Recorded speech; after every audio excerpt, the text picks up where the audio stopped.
Hey everybody, welcome back to the SuperBake podcast. I'm your host, Baker. Let's talk about stuff.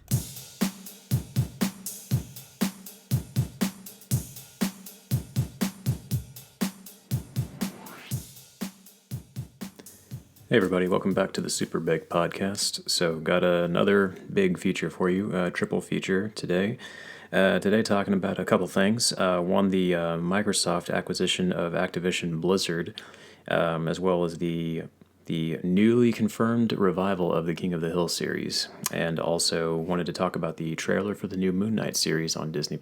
So, guess I'll start with the Microsoft acquisition of Blizzard. So, yeah, this one, I don't know if this had been in the talks for a while, but this really surprised me. Definitely an interesting development for sure. Because I think I've read that Microsoft, with the acquisition of Blizzard, is now going to be the third largest gaming company in the world, like right behind Sony and Tencent, I think is the name of the other company.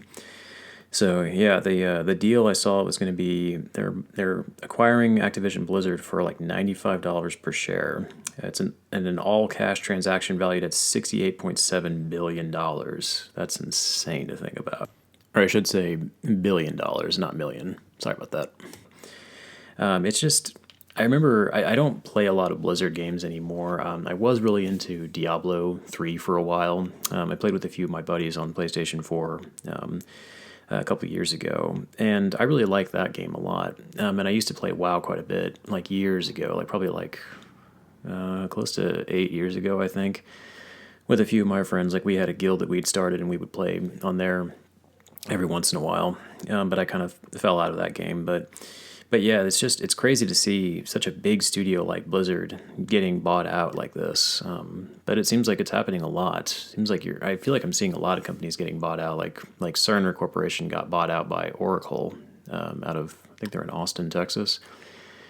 So yeah, it seems to be happening quite a bit lately. But it's crazy to think about the idea that like the same company that owns Master Chief and the Gears of War series is now going to also own like WoW and the Diablo series and Overwatch. That the same developers are going to be working together. And it sounds like, from what I've read, at least from my research, it sounds like Microsoft is also going to own all of those IPs that Blizzard owns too. So it's just the idea that Microsoft is going to own World of Warcraft to me is just blowing my mind. I don't think this is taking place right away. From what I read online, it sounds like this is taking place at the end of the fiscal year in 2023, so a little over a year from now, it sounds like, but that's insane to think about. It's insane to think that this is actually happening and that such a big gaming giant like Blizzard is going to get bought out like this. But I guess it just goes to show you that nobody's immune to it, so. But I know that, I do know that Blizzard I know they've been having a lot of problems lately with the accusation against them about their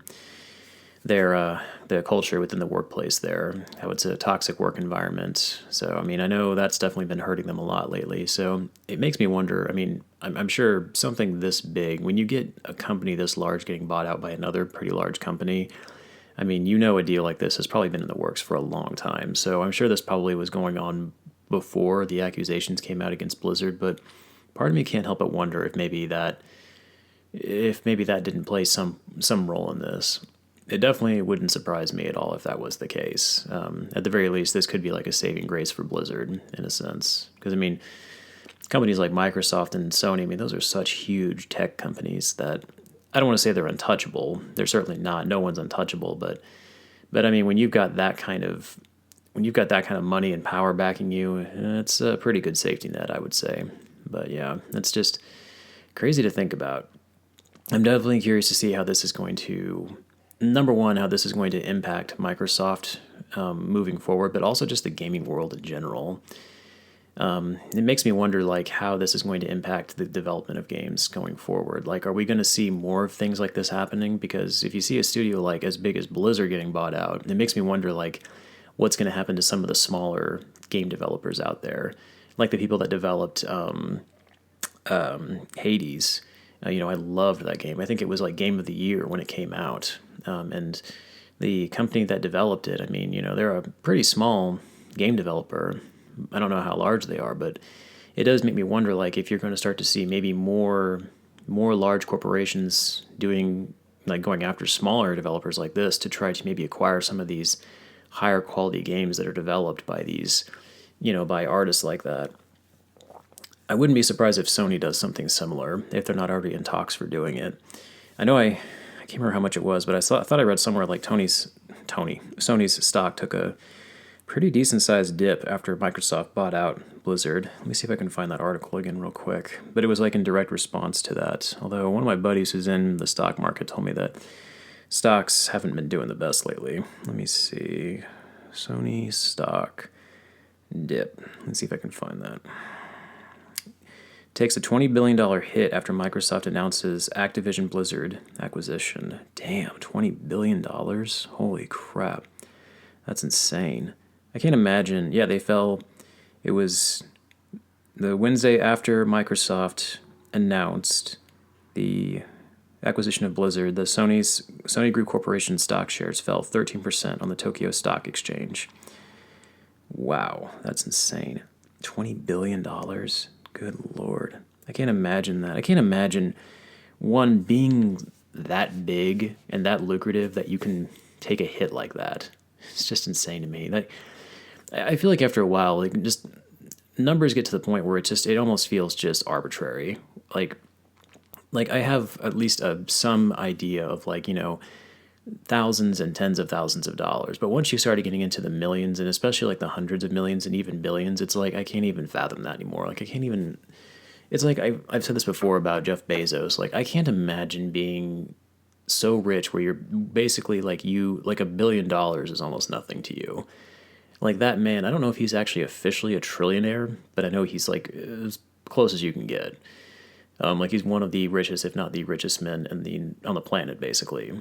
And like I can't imagine getting to the point where, like, you could just give somebody $1 billion and that probably wouldn't really impact you at all, financially speaking. Because I mean, it really wouldn't for him. I mean, his net worth is like, it's nuts. Let me look that up. Now I'm kind of curious.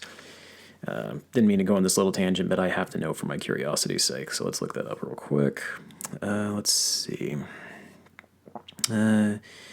Jeff Bezos net worth. I'm gonna go ahead and say probably like, I'm gonna say at least 500 billion. Oh, lower than I thought. 204.6 billion? Really? Is that as of 2022? As of 2022, it is $168.5 billion. Wow, that's crazy. So who's the richest man in the world? Jeff Bezos. Okay, guess so. Interesting. Wow, that's crazy. Anyways, yeah, I mean that's nothing to sneeze at. Like, I wish I was worth that. I wish my net worth was half of that, or even a quarter of that. I'd be happy. But anyways, yeah, I mean, just regardless, though, I mean, it's like kind of back on topic. That's just insane to think about. I can't imagine being like a deal like that going down. I mean, I'm sure like with this whole thing with Microsoft and Blizzard, I mean, I'm sure this is something like with Cerner and Oracle. I'm sure this is something that's probably been on the table for a long time. This deals this big, they don't just fall out of the sky. Obviously, the higher-ups of both companies had probably been talking about this for a very long time. So, but it'll be very interesting to see how this shakes up the gaming market. I'm sure it's going to. But like I said, it makes me kind of nervous because it's kind of going along the same lines of when T-Mobile and Sprint, when they merged together. Like, I feel like when you get big corporations like this buying out other corporations, it feels like it kind of starts to turn into, you're kind of starting to go in the direction of it becoming a monopoly, where suddenly your options are going to become more and more limited. And it's like, and if Sony does something similar and then they keep buying out other gaming studios, it kind of makes me wonder, like, is it going to get to the point where it's just Microsoft and Sony and there's no other developers out there? So I guess time will tell, but that's kind of my thoughts on that. So I mean, I'm not anti-Microsoft or anything like that. I used to have an Xbox 360. I almost got an Xbox One, but I couldn't justify it because there were more games on the PlayStation 4 that I wanted at the time, and I mean, I like Halo, but I wasn't gonna drop several $100s just to play one game. So, not to say that I will never go back to Xbox, but I don't know. It kind of depends. I know Microsoft now owns Bethesda. Oh shit, they do own Bethesda. I just now thought of that too. Oh man, they own Bethesda and Activision. I do love me some Fallout. Oh man, that's gonna be. Oh man, Sony better pick up the pace. This next few years might be rough for them. But well, I'm not gonna get a new Xbox anyway because I can't because they're not available anywhere because of the freaking logistics supply chain fiasco. So yeah. Anyways, yeah, I mean, hopefully it's a good thing. I guess we'll kind of see how things shake up going down, or going down the pipe. But I mean, I don't know. We'll see how it plays out. But I'm trying to remain optimistic on that front. So hopefully it will be good for gamers. I guess we'll have to see. One thing's for sure: the cost of games sure ain't going down. That's for damn sure. All right, so next topic: the revival of King of the Hill. I remember hearing about this a few years ago. How Mike Judge was in talks with a couple studios, I think, to try to bring back King of the Hill. And but as far as I was aware, nothing concrete had been worked out yet. So it sounds like now, like there was an interview with Mike Judge and I believe his one of his associates, Greg Daniels. I believe they worked on the original series. That they had basically announced officially that it is happening, but there's really no further details on what the show is going to be or how similar it's going to be to the original series or if it's going to be similar at all. So I had heard rumors that they wanted to age the characters in real time. In other words, King of the Hill ended in the late 2010s.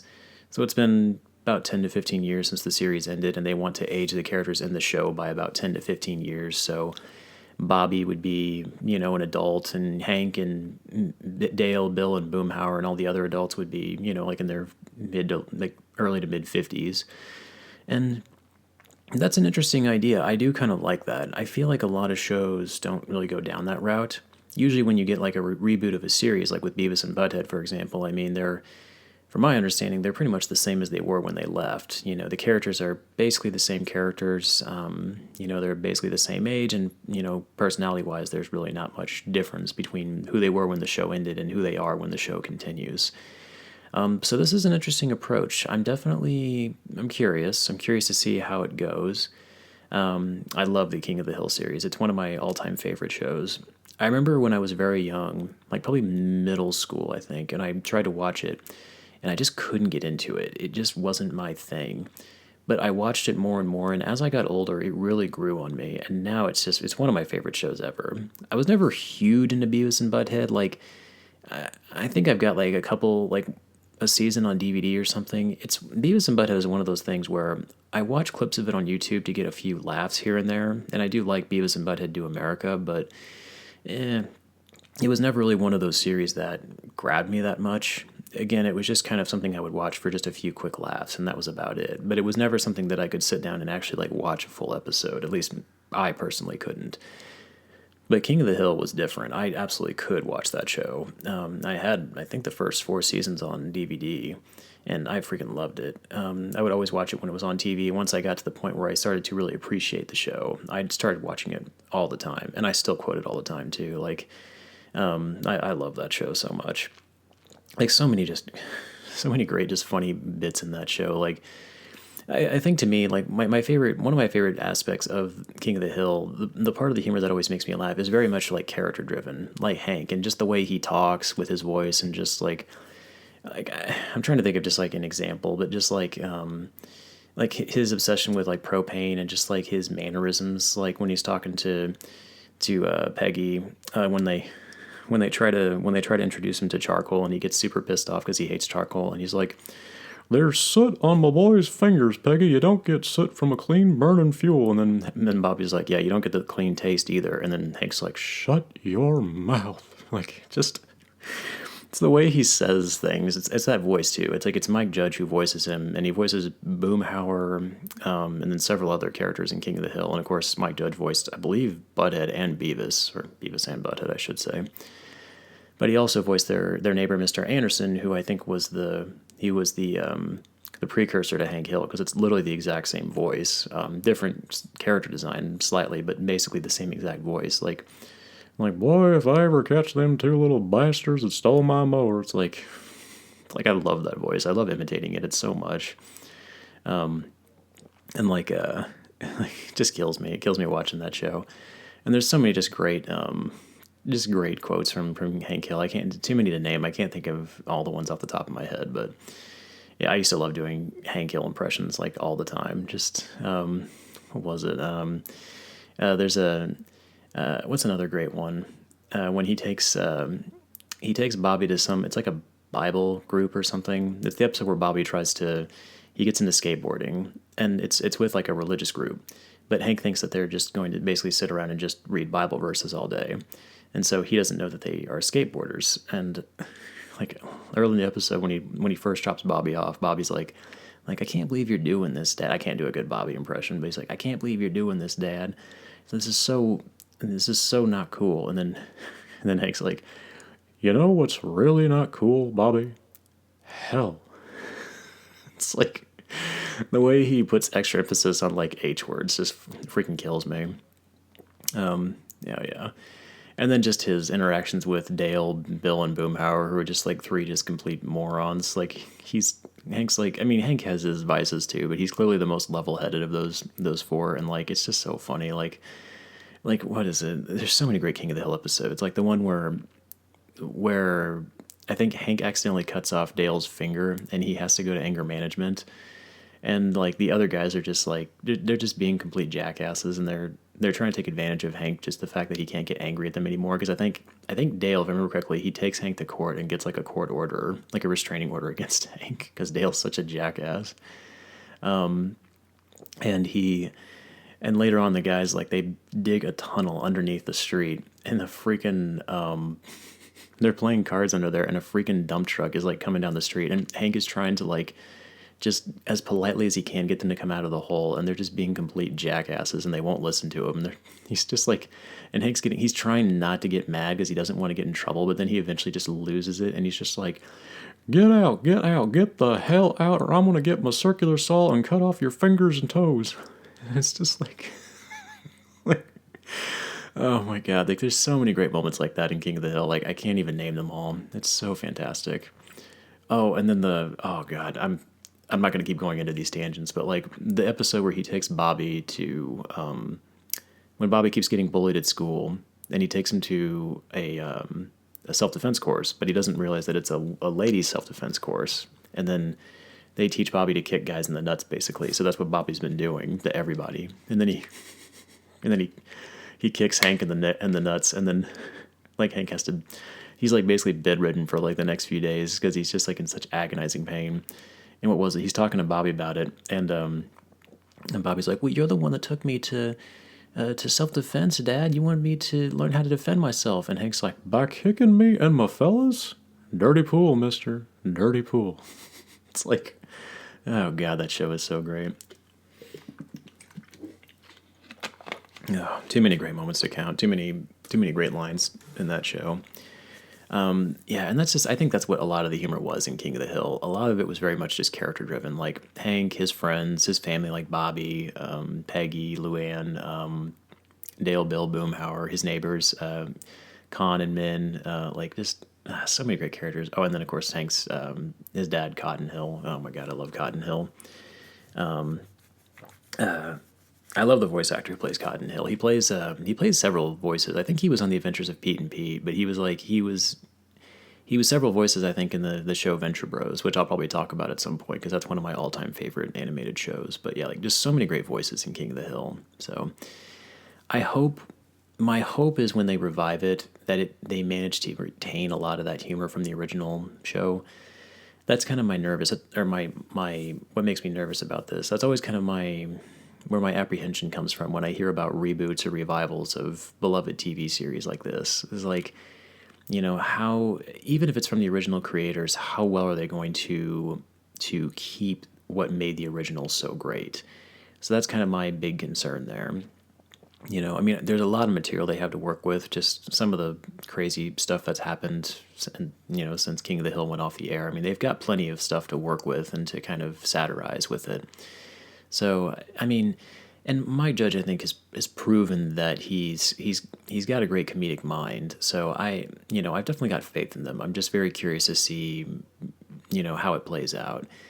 I hope that they can maintain the spirit of what made the original series great, while also maybe building upon it a little bit and maybe adding something new. If the rumors are true and it actually is going to be like a continuation and the characters are going to be older, I'm curious to see how the creators and writers would use that to implement like more comedy or like maybe like newer forms of comedy in there.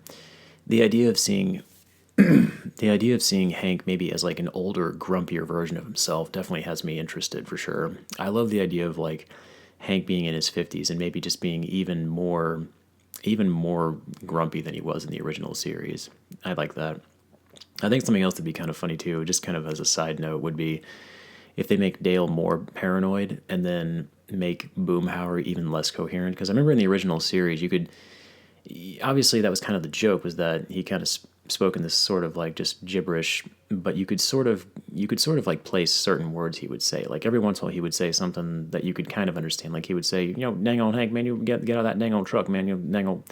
It'd always be like something like that. I think it'd be hilarious if it was just in the new series, if they do that and he's older, if he just gets worse and he's just to the point where you literally cannot understand a word he's saying, but somehow Hank still understands him perfectly well. Like Hank still responds to everything Boomhauer says. There's no issue there.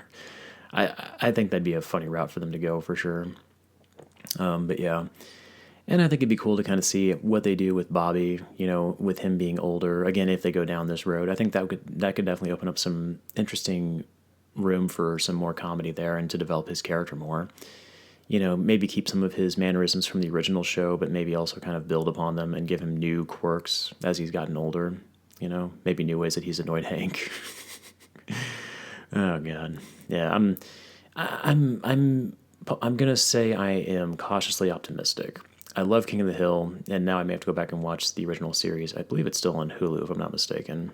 So, again, no release date's been set for this. I think basically all they've done right now is they've just confirmed that this is in fact happening. So that to me indicates that this is probably going to be at least another couple of years down the road before we really get anything concrete on it. But still, I'm excited to see what they do with this. The fact that it's the original creators definitely has me excited for it. So, and then on to the last topic. That is the trailer for the new Moon Knight series, which I didn't realize this. This shows how much research I did before the show came out. I didn't know it was going to be a series. I thought it was going to be a show. But yeah, definitely excited to see this. I didn't know anything about Moon Knight going into this. I had heard of him, but I didn't really know much about his character from the Marvel comics. Again, I never really read Marvel comics growing up, so this was something new to me. But I'm keeping an open mind because it seems like in general, whenever I've gone to see a Marvel movie or show based on characters that I didn't even know about, it turned out to be one of my favorite things. Like Guardians of the Galaxy is still arguably my favorite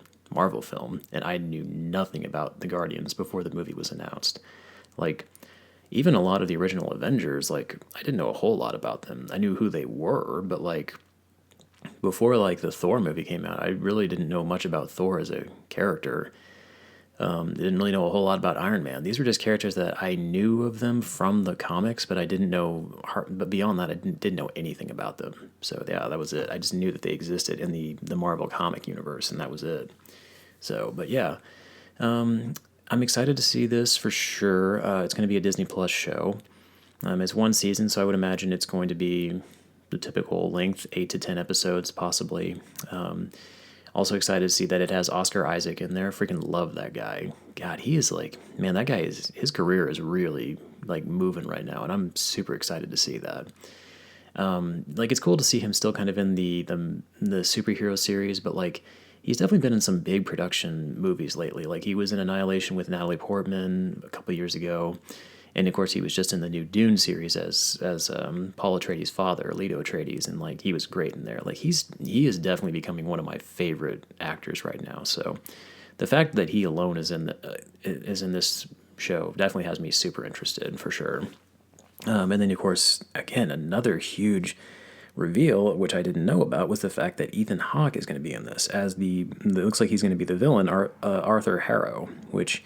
Yeah, Ethan Hawke. Oh my God, like another just fantastic addition to this cast. Like I'm excited to see this for sure. Like I'll be honest, I haven't paid too much attention to Disney Plus lately. I love the Mandalorian series, but like I haven't really been paying too close attention to it lately. But this definitely has me really excited. I'm I'm curious to see where this goes. I'm hoping, just because of the fact that this kind of snuck in under the radar for me, and the fact that I don't know a whole lot about the character, that maybe this might have the same potential as like the Guardians movie, where it could be one of my favorite Marvel productions, if not my favorite. So like I'm definitely excited to see this. And of course, Oscar Isaac, I think he's phenomenal actor. He brings a lot of great energy and charisma to pretty much every role that he's in. So like, he was fantastic in the Star Wars series as Poe, in the new series. Again, great in Dune. Yeah, he's a fantastic actor. And I believe, if I remember correctly, he played Apocalypse in the X-Men movie. So yeah, he's definitely he's been in acting for a while, obviously, but like it's cool to see him really taking off right now. Like, he's kind of a big name in Hollywood right now, and it's really cool to see that. So yeah, I'm super excited to see this movie. Again, I don't know a whole lot about the Moon Knight character particularly, but if I do watch this, I'm probably going to go into this blind, because I don't know anymore. Like, I don't mind spoilers for shows or anything like that, but it is kind of fun to go into these not knowing a whole lot about the plot or the characters. So I might go into this blind. I might do a little bit of research, a little bit of background research on the character in the comics, maybe before I watch it, but yeah, that's definitely exciting to see. And this is just kind of something that I've noted about Marvel movies in general lately. Is it's kind of cool to see more like bigger name actors in these superhero movies. Like, you had Glenn Close in the first Guardians movie, and then of course you had John C. Reilly in there, which is just, it's funny to see these two big actors in a movie like this. And of course you had Chris Pratt as the lead in that movie. It's cool to see these big A-list celebrities in these kinds of productions. Like, Brad Pitt was in Deadpool 2. Granted, it was a very small cameo, but I mean, I believe that actually was Brad Pitt that they actually had in there, and it was funny. It was funny to see that they could actually do that. Yeah, and then, what was it? This wasn't a Marvel movie, but in Battle Angel Alita, Edward Norton was in there, and then of course Christoph Waltz was one of the leads in the movie. And granted, Edward Norton he literally didn't have any speaking lines. He's only in like one part of the movie, and like basically near the very end. And basically they set it up for a sequel that's never going to happen. But regardless, it's cool to see these big name celebrities appearing in productions like this. Hopefully this means that maybe we'll see, as we get more and more adaptations of comic book movies, maybe they'll become more widely acceptable, even amongst like big name celebrities, where we'll see more of them in there. And then as far as like adaptations of like Japanese manga and anime, maybe this means, maybe Battle Angel Alita might mean we'll get to see more of those too. So hopefully, or at least more higher quality versions of those. But yeah. But regardless, yeah, Moon Knight, I'm on board. I'm definitely interested in it for sure. Like, I would say as of late, I feel like the market's been a little bit oversaturated with superhero movies and shows, but I'm genuinely interested in Moon Knight and seeing where it goes. I didn't really watch Hawkeye. I didn't really have a whole lot of interest in it. From what I heard from my friends, it was pretty good, but that might be something maybe I watch down the road. But I think for sure Moon Knight, I'm definitely going to try to check it out whenever it does release. So, when does that come out? Let me double check on that. I thought that I had that earlier. Let's see. Looks like it comes out March 30th, 2022. So it is definitely coming up here pretty quick, right around the corner, in fact. So, because we're almost into February, which is insane to think about. We're almost done with the first month of this year. I can't believe that. So yeah, that was this week's episode. So yeah, like I said, hopefully, I'm hoping to have maybe like a review of Midnight Mass coming up here pretty soon. I know I've been saying that for a little while, but definitely something that I'm planning on working on here in the very near future. So, all right, guys, hope you enjoyed this episode. So I will catch you guys next time. Later.